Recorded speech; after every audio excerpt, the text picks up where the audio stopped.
मैं ये करना चाहता हूँ, मैं बेल्जियम में रहता हूँ, मैंने फोन में लाहौर में जनरल हॉस्पिटल के पास शादी की। हम्म। तो मैं लड़की को लेके आना था इधर, तो उसके वालिदैन ने मुझे ये कहा कि आप जितना कुरान पे यकीन करते हैं उतना हमारे ऊपर करो। मैंने क्या, कोई मसला ही नहीं है, आपने बहुत बड़ी बात कर दी। और निकाह हो गया, मेरी फैमिली गई, उनकी फैमिली, निकाह हो गया शादी हाल में। टोटल खर्चा मैंने किया।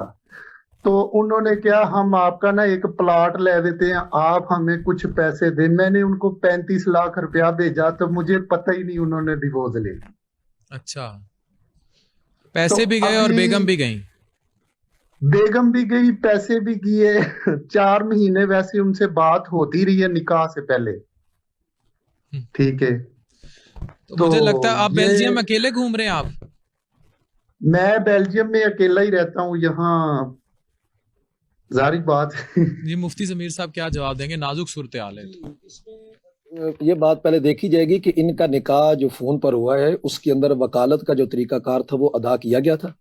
नबी पाक सल्लल्लाहु अलैहि वसल्लम ने जब हज़रत उम्मे हबीबा से निकाह फरमाया ना, तो आपने नजाशी बादशाह को खत लिखा, तो वकालत दी उसे, तो उन्होंने नबी पाक सल्लल्लाहु अलैहि वसल्लम का निकाह पढ़ाया हज़रत उम्मे हबीबा से। तो एक तो वकालत की पोजीशन हम देखेंगे, वो क्लियर हो, तो फिर उसके बाद निकाह जब हो जाए, निकाह होने के बाद फिर खामद को ही इख्तियार रहता है। अबू दाऊद की रवायत है, अत्तलाक़ु लिमन अख़ज़ अस्साक़, तलाक का इख्तियार उसके खामद को ही है। कुरान कहते हैं वल्लज़ी बियदिही उक़दतुन निकाह, जिसके हाथ में निकाह की गिरा है, तलाक का इख्तियार उसी को है। यक तरफा डिग्री ले लेना अदालतों से, इससे तलाक़ें वाक़ई नहीं होती। अच्छा, अब बड़ी ज़बरदस्त डिबेट आपने अहमद फजान, मैं आपसे भी कमेंट लूंगा इस पर कि ये जो जूम कॉल्स पर या वीडियो कॉल्स पर निकाह पढ़ाए जाते हैं, ये और ऑब्वियसली ये मुंडा जेड़ा दुबई होंदा है, मुंडा बेल्जियम होंदा है, कुड़ी नूं लै जाएगा, खांदा पींदा है। बाजुकात वो मुंडा 45-46 का होता है, शादी की होती है बाहर, और बाजू का खाली बैग दे के बेटी को भेज देते हैं, और वहां फिर जो वो जलील होके बेचारी रुसवा होके वापस आती है, अगर धोखा हो जाता है, स्कैम हो जाता है, नेशनैलिटी के चक्कर में, बाहर लालच में। तो मुझे ये बताएं, खुद वो 50 साल का होगा, 19 साल की लड़की होगी, ब्याह देंगे, फिर बाद में फेंक देंगे। क्या वीडियो कॉल्स पर, जूम कॉल्स पर, फोन कॉल्स पर निकाह करना जायज है? इसके लिए मैंने जिस वो हदीस पाक कोट की है कि नबी पाक सल्लल्लाहु अलैहि वसल्लम ने वकालत के उसूल पर, ऐसे नहीं है कि सामने लाइव बैठ जाएं और जो है वो दो गवाह बैठे, इधर वो लड़की उधर बैठी है, तो ये मैं कबूल करते जो कबूल, ऐसे नहीं निकाह होता। निकाह के लिए शर्त होती है कि वकील मुकर्रर किया जाए। जिस तरह हम निकाह पढ़ाने के लिए जाते हैं तो बेटी से पहले इजाज़त लेते हैं दुल्हन से, फिर वो वकालत के लिए इजाज़त लेते हैं, फिर आकर खामद के पास बैठकर दो गवाहों की मौजूदगी में इजाबो कबूल करते हैं। इसका उसूल यही है। बाकी ये जो आपने इशारा दिया कि इस तरीके से जो मामला करते हैं लालच की बिना पर, बेटी के साथ ऐसा जुल्म करना शरीयत जायज़ नहीं गवारा करती है, जायज़ ही नहीं है। अगर आप समझें कि भी आप ऐसा कर रहे हैं तो देख लें कि उस बेटी का मुस्तकबिल क्या होगा। इसके अंदर रियासत को चाहिए कि ऐसा मामला जब हो तो उसको पेश नजर रखें। शरन जायज है क्या? नहीं, शरन निकाह तब होगा जब उसकी वकालत वाला प्रोसीजर मुकम्मल अदा हुआ होगा। इसलिए हम कहते हैं, पूछते हैं कि वो कैसे हुआ था निकाह। जिस तरह मैंने बताया कि दो गवाहों की मौजूदगी में, लड़की दुबई में है, वहां से वकालत, लड़का दुबई में, लड़का दुबई में है, तो मैंने अगर इधर इसका निकाह पढ़ाना है तो मैं लड़के से वकालत की इजाजत लूंगा कि मुझे तेरा निकाह पढ़ाने की इजाजत है, वो इजाजत दे देगा। मैं इधर दो गवाहों की मौजूदगी में जो भी बरादरी बैठी है उसका निकाह करा दूंगा, निकाह हो जाएगा, निकाह हो जाएगा, निकाह हो जाएगा। सही। अहमद फजान, लालच ये जो देख रहे हैं आप, इस पे आप जरूर कमेंट करें, बल्कि आप बहुत अच्छा इस पे बता पाएंगे कि लड़का देखते हैं बाहर है और बेटी की और ये ट्रेंड है। मुझे याद है एक हमारे मेरा क्लास फेलो होता था, और वो, मैं कहता हूँ कोयला उससे गोरा होगा, हमने सनत जसूरिया उसका नाम रखा हुआ था। उसने वो बाहर चला गया, उसने यूएस एमएलई स्टेप्स कर लिए, और क्लास की वो लड़कियां जो उसकी शक्ल नहीं देखना चाहती थी, बाद में मेरे ख्याल से शायद 30% क्लास चाहती होगी कि उससे शादी हो जाए। तो ये जो एक क्रेज है कि शादी जो है वो बाहर के लड़के से करनी है। जेलस तो नहीं है उनसे? नहीं, मैं पाकिस्तान रह गया फिर मेरी सूर्या से। हाँ।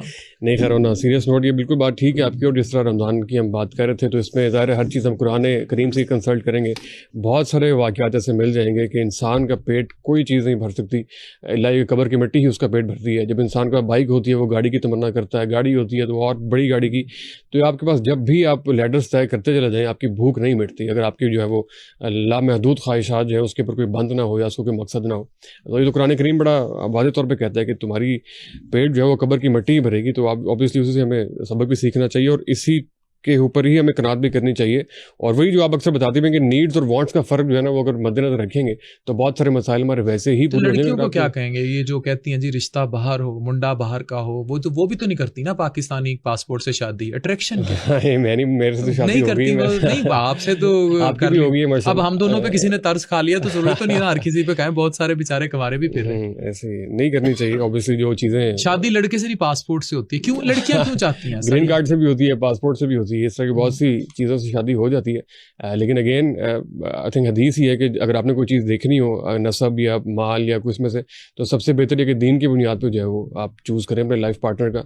तो रहनुमाई तो मौजूद है, गाइडलाइंस भी मौजूद है, कवानीन भी मौजूद है, अमल दरामद का मसला जो कि उसमें बहुत ज़्यादा लायक है। तो आपको नहीं लगता कि एक माइंडसेट है मिडिल क्लास का, वो इसको जो है उबाल देता है कि भाई शादी जो है वो बाहर के किसी के, जितने तुमने ख्वाब पूरे करने हैं शौहर के साथ पूरे करना। अब वालिद की तो इतनी इस्तात है नहीं, तो वो जो उन ख्वाबों का चक्कर है, और फिर इन्हीं ख्वाबों के चक्कर में वो एक और कल्चर पैदा होता है ये टिकटॉक लाइव का। और जी हाँ, उन ख्वाबों का भी चक्कर है। और ये जो इन्फ्लुएंसर्स, जो लाइफस्टाइल इन्फ्लुएंसर्स और जो व्लॉगर्स हैं, इनका बहुत बड़ा किरदार है जो कि फेक लाइफस्टाइल है। तो ये नहीं कि अपना ओरिजिनल लाइफस्टाइल दिखा के, फेक लाइफस्टाइल दिखा के, किराए की गाड़ियाँ, किराए के घर, वो दिखा के जो डोपामिन के नशे बना रहे हैं, और उसको ही जो है वो एक ऐसे तबके को दिखा रहे हैं जो जिसकी रसाई वहाँ पर नहीं है, और फिर वो लोग देख के फ्रस्ट्रेट भी होते हैं, और फिर ऐसे ही नताइज निकलते हैं जिसका आपने जिक्र किया। तो ये व्लॉगर्स का बहुत बड़ा किरदार है जो फेक लाइफस्टाइल दिखा रहे हैं। बहुत बड़ी तादाद इनमें से एक्सपोज होगी, लेकिन फिल्म बहुत, लेकिन ये बढ़ती जा रही है। एक्सपोज हुई भी तो जो फेक लाइफस्टाइल्स हैं, ये बड़ी बड़ी गाड़ियां, ये बड़े बड़े साथ मोबाइल फोन्स, मेकअप्स और ये सब कुछ, और फिर फॉरेन टूर्स, पूरे वीलॉग्स फॉरेन टूर्स के। तो ये तो बढ़ता ही जा रहा है, काम तो नहीं बढ़ते भी जा रहा है। एक नशरी जो है वो दूसरे को कहता है कि तुम भी ये करो, और जो है वो, और उसको अब ये फर्क खत्म हो गया कि मतलब इनफमी और फेमिलियरिटी या फेमस जो है वो, मतलब आपको व्यूज चाहिए, चाहे पॉजिटिव है नेगेटिव है, इनफमी भी जो है वो इक्वल हो गया, मतलब सिर्फ आई बॉल चाहिए। अभी जितने लोग हमने रमजान ट्रास्ट महीने का जिक्र किया है, आपके ख्याल में क्या वो परेशान होंगे करने के बाद कि हमारा बड़ा गलत हुआ है? जो बहुत सारे लोग लेक्चर भी झाड़ते हैं, क्या वो परेशान होंगे? वो बड़े खुश होंगे कि यार रेटिंग तो चली गई है ना, डिस्कशन में तो आ गए, फेम इज करेंसी, डिस्कशन जो भी हुई है, चाहे उससे कोई पॉजिटिव, चाहे आप उस पर जितने मर्जी लेक्चर झाड़ लें, चाहे उससे कोई पॉजिटिव चीज़ बरामद हुई है नहीं, बैक ऑफ द माइंड जो पीछे उनकी टीम्स बैठी हुई हैं जिन्होंने वो डिज़ाइन किया है, वो इस टाइम खुश हैं। तो उनकी खुशी में आपको अपने सवाल का जवाब मिल जाएगा वो क्यों खुश हैं।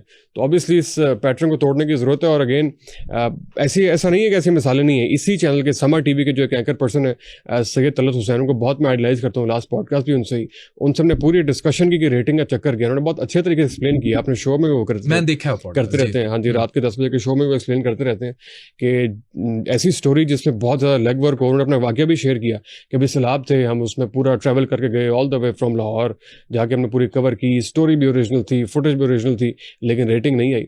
इसके बावजूद, इसके मुकाबले में जब वो किसी ऐसे सियासतदान, 2-3 सियासतदान को बुला के आपस में लड़वा दें तो बहुत अच्छा। ये नहीं लगता कि सोसाइटी का माइंडसेट ही नेगेटिव हो गया? अब देखना ही चाहते हैं जो कुछ नजर आ रहा है चैनल्स पर, या वो देखना ही नेगेटिविटी चाहते हैं? मेरे ख्याल में अक्सरियत शायद ऐसी नहीं है, बड़ी तादाद। अगेन मैंने बताया कि अभी रात के जो अभी दौरे कुरान होने पड़ रहे हैं, आप देखें ना, अगर आप रमजान के पिछले 48-72 घंटे भी देख लें तो व्यूज ही क्यों पड़ रहे हैं ऐसे कंटेंट को? कोई देखने वाला कौन? लेकिन ये आई बॉल्स कौन है? यानी देखने वाले वही है, लेकिन उनका ज़ौक़ क्या बनाना है, ये मेरे ख्याल में जो डिसीजन मेकर्स हैं उनका किरदार है। जिनके हाथ में माइक है, जिनके हाथ में कैमरा है, वो भी उसको मोल्ड कर सकते हैं, उसको ट्रेन कर सकते हैं। जब पढ़ेंगे, मतलब नहीं, एक पढ़े लिखे कंटेंट को जब व्यूज ही नहीं पढ़ेंगे तो एक वक्त आता है वो डिसअपॉइंट हो गए, वो भी वही हरकतें शुरू कर देते हैं। लेकिन उसका हाल बिल्कुल भी ये नहीं है। अगेन आप इसको जरूर सेकंड करेंगे। उसका तरीका ये है कि जो रिस्पॉन्सिबल लोग हैं, रिस्पॉन्सिबिलिटी को एक्सेप्ट करें कि आपके हाथ में माइक है। मैं जो स्टेज पे बैठा हूँ और जो सामने तमाशाई या सामने जो शुरका या शायकीन बैठे हुए, वो बराबर नहीं हो सकते। वो कुछ देखना चाह रहे हैं या जो कुछ भी है, उनको ट्रेन करना किसकी जिम्मेदारी है? उनके ज़ौक़ को डेवलप करना, या फिर जो पॉजिटिव नेगेटिव में डिफाइन करना, डिफ्रेंशिएट करना, आई थिंक उनको ट्रेन करना जो है उसी की जिम्मेदारी जिसके हाथ में माइक है।